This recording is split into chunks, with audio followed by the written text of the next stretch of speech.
And tell me about how we're going to boost our immune system. You mentioned like the vitamin A, the D. What are some of the things that we should be actively doing at this time that, like you said, we can learn for future flu seasons? So I think stress is being stressed and being afraid is actually weakens your immune system. So to be healthy, generally, you need to be, in a good family relationship, not be stressed, not be bullied. And so that's a major thing, that you need to actually kind of work on your inner happiness and try and, people who volunteer or who are in choirs. I know it sounds very simple, but they actually are less stressed. And, if you have less stress, you'll have a good immune system. The other thing is to eat food that's very nutritious. So a lot of the things in farming lands now in the last few years, the land itself is lacking kind of main nutrients like zinc, and zinc deficiency and some B1 deficiencies and vitamin A deficiencies, as well as D and C, can actually lead to a lot of chronic fatigue and autoimmune diseases and different symptoms. So I suppose to boost your immune system, you need to avoid stress, do something that makes you happy, and then have healthy food.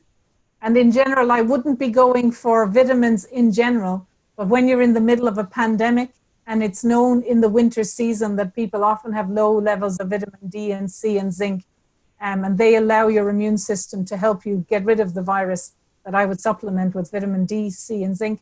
And also vitamin A is good, and selenium. But I think vitamin C, D, and zinc are probably the most important ones.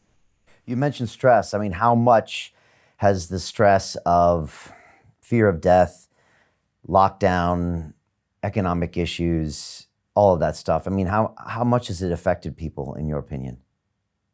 Well, I think, stress and loneliness are some of the biggest killers. They end up with, poorer outcomes if you have autoimmune diseases and cancer, and also contribute to cardiovascular disease.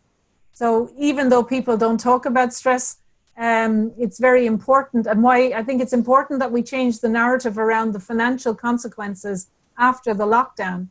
Because as Robert Kennedy said in your interview, that the anxiety and depression and suicidal behavior and thoughts are all related to stress, and that people feel that they can't control their lives, and their finances is one of the biggest issues. So that's why I think we have to talk more about solutions, about how we create jobs and how we are more innovative around the debt of the country and how people can pay their own debts, to give people some control in the months and years ahead to make them less stressed. So it's very important, and nobody is talking about it.